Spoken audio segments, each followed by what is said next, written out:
The mahogany desk cracked under my fist. $500 million gone. The will was a knife in my ribs, and Harrison Reed was the one twisting it. I slammed the ledger open, my father's final betrayal staring back at me. A trail of lies leading straight to Ohio. The SUV's engine roared behind me, too close. Tires screamed as I floored it. But the real trap wasn't the chase. It was the name on the trust documents.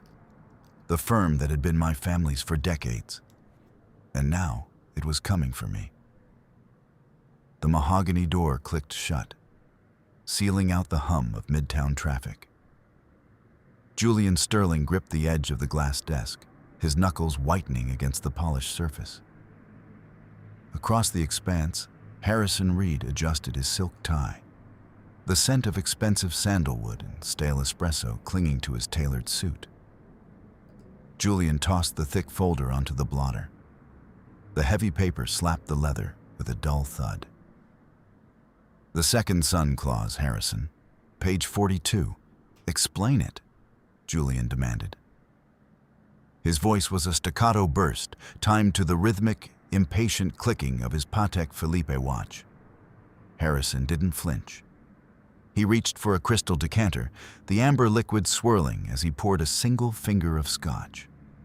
The ice clinked against the glass, a sharp, rhythmic sound in the stifling silence. He pushed the drink toward Julian, his expression a mask of practiced corporate indifference. Standard boilerplate, Julian. Legalese for the uninitiated. Julian leaned in, his shadow stretching across the floor-to-ceiling windows. The city lights flickered like dying embers 60 floors below. Boilerplate doesn't vanish $300 million into a blind trust. My father built this firm. Now his signature looks like a forgery, and you're reciting scripts. Specifically, you are avoiding the fact that this clause was added 3 months before he died. Why? Harrison sipped his drink, his gaze fixed on a smudge on his cufflink. You're tired. Go home. We can review the logistics on Monday. The estate is complex, Julian. Your father was a man of many layers. The dismissal burned like acid. Julian pulled the folder toward his chest, the sharp edges of the paper slicing into his palm. He didn't need a confession. The twitch in Harrison's jaw provided the answer.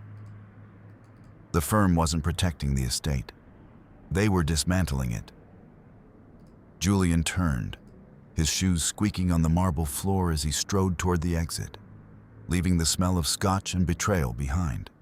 He felt the familiar tremor in his right hand, the one that only stopped when he was in the middle of a hunt. The rain began to slick the Manhattan pavement into a black mirror as Julian stepped out of the elevator. He needed eyes on the ground, someone who lived in the shadows he refused to inhabit. He navigated toward a dimly lit diner in Chelsea, the kind of place where the grease hung heavy in the air and the booths were cracked vinyl. Sarah Mitchell was already there, picking at her cuticles until a tiny bead of red appeared on her thumb. Julian slid into the booth, placing a thick envelope of Shell Company records on the table. He didn't offer a greeting. I need this tracked. Every wire transfer, every offshore hop, every Shell Company that funnels into the Second Son Trust. I want a name, an address, and a heartbeat. Sarah looked at the documents, her eyes recording the data like a high-speed camera. This is high-level obfuscation, Julian. Your father didn't just hide money, he buried it under a mountain of digital ghosts. It makes sense to go through the Caymans first, then loop back to domestic holdings. I can have a preliminary map by morning. Julian nodded, his confidence in her growing. This was the logical move. Sarah was a shark, and she had never missed a cent. Do it. I want to know who is reaching into my pockets. I'll start with the routing numbers, Sarah said, her voice a low, steady hum. If there's a pulse at the end of this trail, I'll find it. You can trust me to handle the heavy lifting while you keep the board happy. Julian leaned back, a rare sense of relief washing over him. With Sarah on the case, the mystery felt manageable. He watched her tuck the files into her bag, her movements efficient and sure. He felt like he had finally regained control of the narrative. The crisis, he told himself, was being solved by the best in the business. He stood to leave, but as Sarah reached for her coat, he noticed a small rhythmic motion. She was tapping her fingernails against the table. Click, click, click. It was the exact same rhythm his father used to tap on his brass lighter. Julian froze. It was a common enough habit, surely. A nervous tic shared by 1,000 people in this city. He shook the thought away, offering her a curt nod before stepping back out into the rain. The unease didn't leave him. It sat in his gut like a stone. He walked toward the parking garage where his silver sedan was waiting, his mind already calculating the next move. But as he reached the concrete structure, the silence felt too heavy. The smell of exhaust and damp concrete was suffocating. He clicked his key fob. The lights of his car flashed once, a lonely beacon in the gloom. That was when he heard it. A low, guttural humming. It was a funeral dirge, tuneless and haunting, vibrating through the stagnant air. Julian spun around. Who's there? The yellow emergency lights overhead flickered, plunging the row of cars into darkness for a heartbeat. When the light returned, a black SUV was idling at the end of the ramp, its headlights off. It looked like a predator crouching in the brush. Julian lunged for his car door, his heart hammering against his ribs at 84 beats per minute. He threw the car into reverse just as the SUV roared to life. The engine shrieked, the sound of tires screaming against the concrete floor echoing like a gunshot. The chase spilled out onto the rain-slicked streets of Manhattan. Julian gripped the wheel, his knuckles white. The SUV was a wall of black steel in his rearview mirror, relentless and silent. He swerved through a narrow gap between two yellow cabs, the metal of his mirror clipping a plastic pylon with a sharp crack. He pushed the pedal to the floor, the engine's vibration rattling his teeth. He wasn't just driving. He was calculating trajectories. He cut a hard right onto Fifth Avenue, weaving through a sea of red brake lights. The SUV lunged, trying to ram his rear bumper. Julian slammed on his brakes for a split second, then floored it, letting the SUV's own momentum carry it wide into a lane of oncoming traffic. The sound of horns and screeching brakes erupted behind him. Julian didn't look back. He took 3 more rapid turns, his breath coming in jagged gasps, until he was sure the shadow was gone.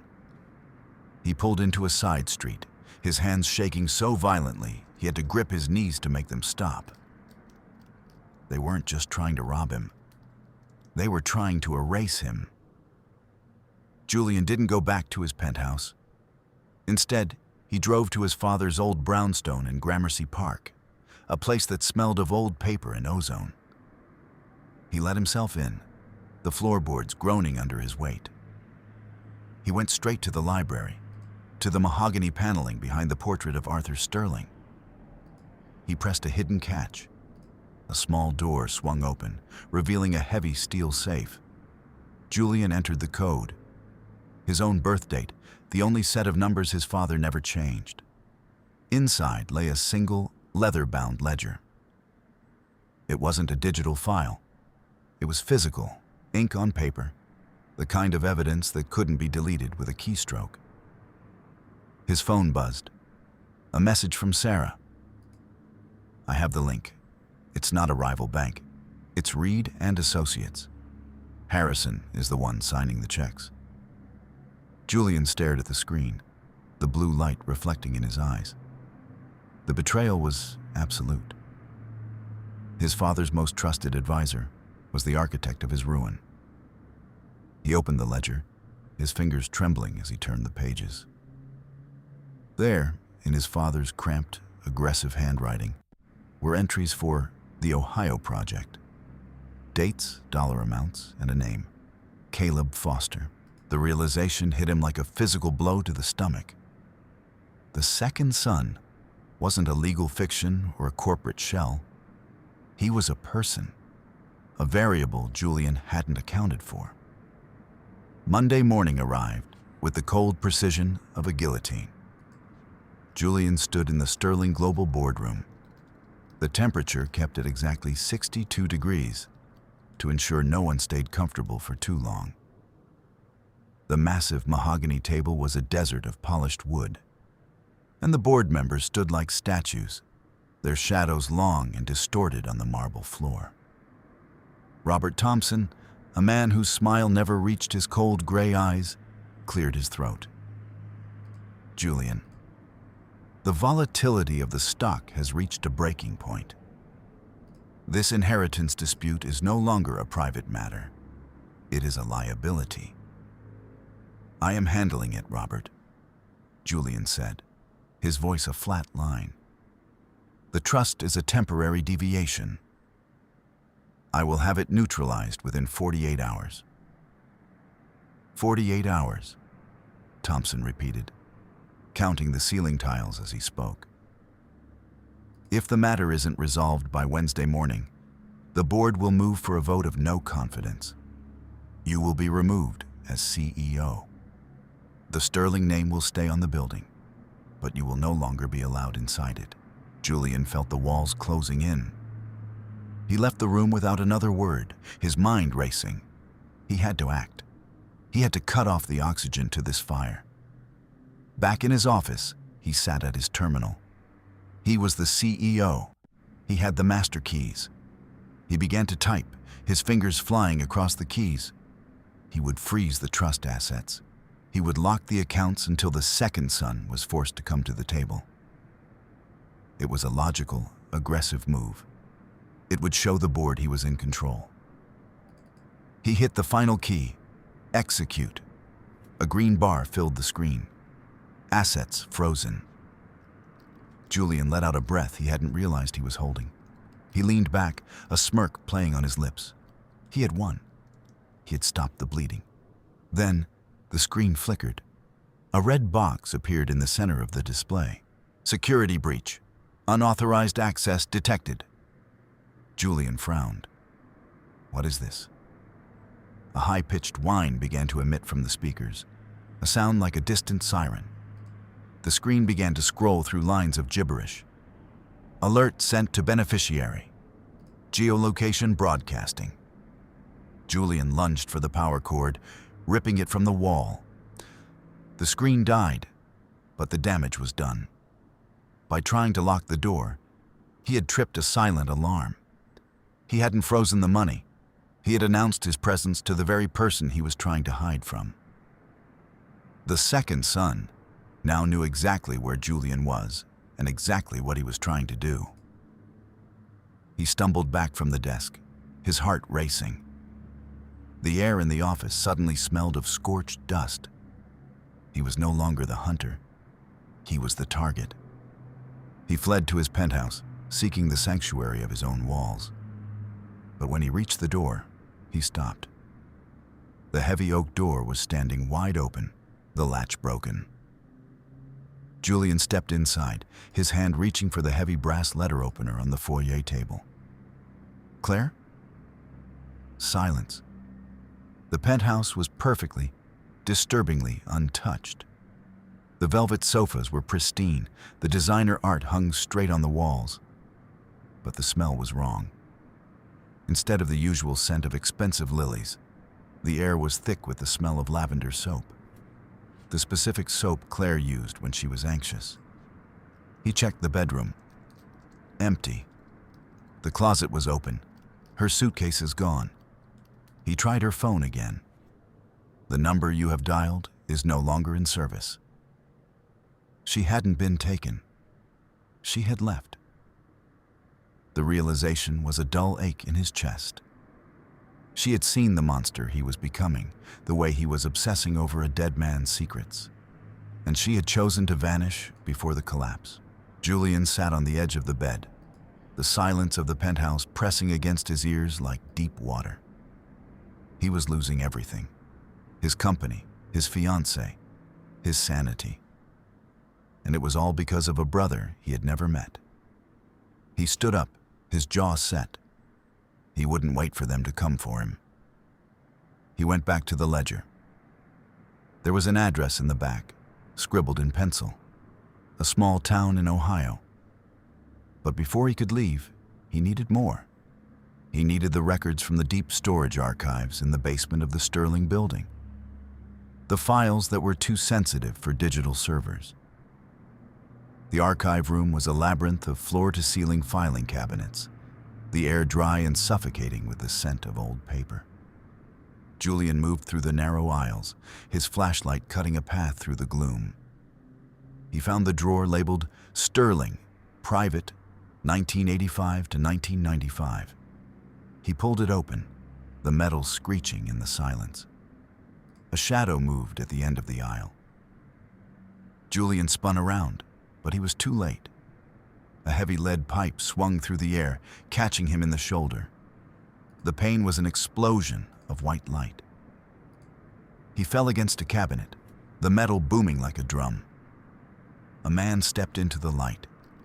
He was thick-necked, with a broken nose and eyes that looked like flat stones. Michael Grant. Julian recognized him from the security briefings, a fixer who had done dirty work for the firm for years. "Harrison sends his regards," Grant grunted, his voice a low, gravelly rasp. He swung the pipe again. Julian ducked, the metal whistling past his ear and smashing into a filing drawer, sending a cloud of dust into the air. Julian lunged forward, grabbing a heavy fire extinguisher from the wall. He squeezed the handle, and a cloud of white chemical spray erupted, blinding Grant. Grant roared, swinging blindly. Julian stepped in, slamming the heavy canister into the man's ribs. He heard a sickening crack, and Grant went down, gasping for air. Julian didn't stay to finish it. He grabbed a dusty folder from the open drawer, the one file his father had tried to bury, and sprinted for the exit. He didn't stop until he was back in his car, the engine idling as he tore open the folder. Inside were letters, not legal documents, but personal correspondence. "Dear Caleb," one began. "The wood you sent is beautiful. The grain reminds me of the hills behind the old house.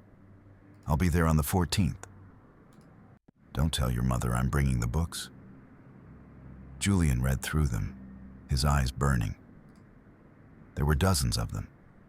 His father, the man who had never given him a kind word, the man who had made him choose between his puppies, had been a different person in Ohio.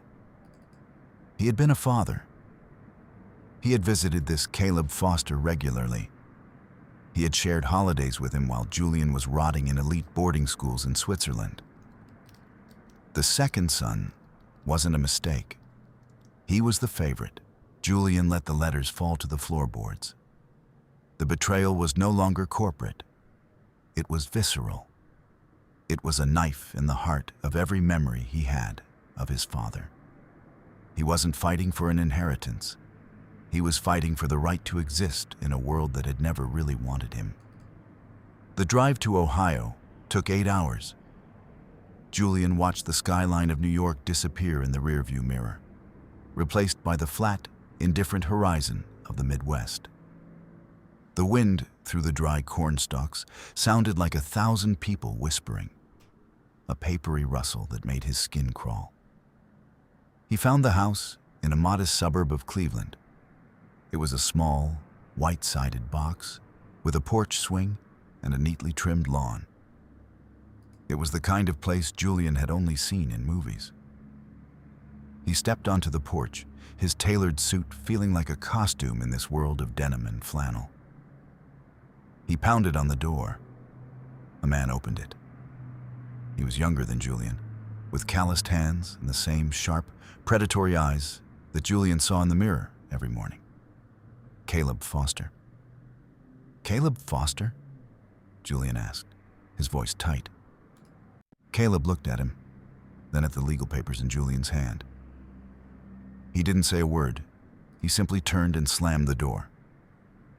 "I have a cease and desist," Julian shouted, pounding on the wood.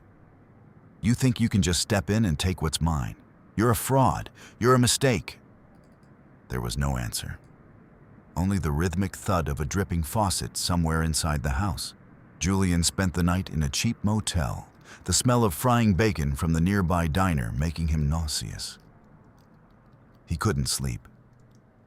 He watched the house from his car, waiting for a move. The next morning, it rained. A cold, clinging mist that turned the Ohio soil into thick, gray mud. He followed Caleb to a local cemetery. He watched from a distance as Caleb stood before a simple headstone. Julian's pulse spiked to 96. This was it. Caleb was meeting someone. A lawyer. A hitman. Harrison Reed. He stepped out of the car, his shoes sinking into the mud. He marched toward the grave, his rage a hot coal in his chest. "Who are you waiting for, Caleb? Is the lawyer coming to give you the keys to my life?" Caleb turned, his face weary. "Go home, Julian. I'm not going anywhere until you sign these papers." Julian lunged, grabbing Caleb by the collar. The struggle was brutal. They tumbled into the mud, the cold wetness soaking through Julian's expensive wool coat. Julian swung a fist, catching Caleb in the jaw. Caleb didn't shout. He simply grabbed Julian's arm and twisted, pinning him face down in the dirt. The mud filled Julian's mouth, tasting of iron and decay. He struggled, but Caleb was stronger, his hands used to the heavy work of a wood shop. "Listen to me," Caleb hissed, his voice vibrating in Julian's ear. "I don't want your money. I don't want your name. I don't want anything to do with that man." He let Julian go and stood up, wiping the mud from his jeans. Julian scrambled to his feet, gasping for air. "You're lying. You're waiting for the trust to vest." Caleb reached into his pocket and pulled out a crumpled piece of paper. He tossed it into the mud at Julian's feet. "I signed the waiver 3 weeks ago, Julian. The day after the funeral. I sent it to Harrison Reed. I told him if he ever contacted me again, I'd burn the firm to the ground." Julian picked up the paper, his hands shaking. It was a full legal waiver. Caleb had walked away from $500 million without a second thought. "Why?" Julian whispered. "Because gold from a devil burns your pockets," Caleb said, his voice flat. "He killed my mother, Julian. He made her choose between a life with him and a life of peace, and she chose peace. He never forgave her for that. He spent 20 years trying to buy me, and I never took a cent. You can have the empire. It's built on bones anyway." Caleb turned and walked away, disappearing into the gray mist of the graveyard. Julian stood alone in the rain. The realization hit him with the force of a tidal wave. He had destroyed his life for a prize that wasn't even being contested. He had chased a phantom, fueled by a jealousy his father had planted like a seed. His phone buzzed in his pocket. A notification from the board. Vote completed. Removal effective immediately. He was no longer the CEO. He was no longer a Sterling. He was just a man standing in a graveyard, covered in mud, holding a piece of paper that proved he was the only one who had ever cared about the money. He spent the night in a Cleveland motel, a flickering neon sign outside his window casting long, distorted shadows across the room. He had one thing left. A final video file his father had left on a secure server, accessible only after the estate was settled. Julian opened his laptop, his fingers moving mechanically. He bypassed the security protocols, his mind numb. The screen flickered to life.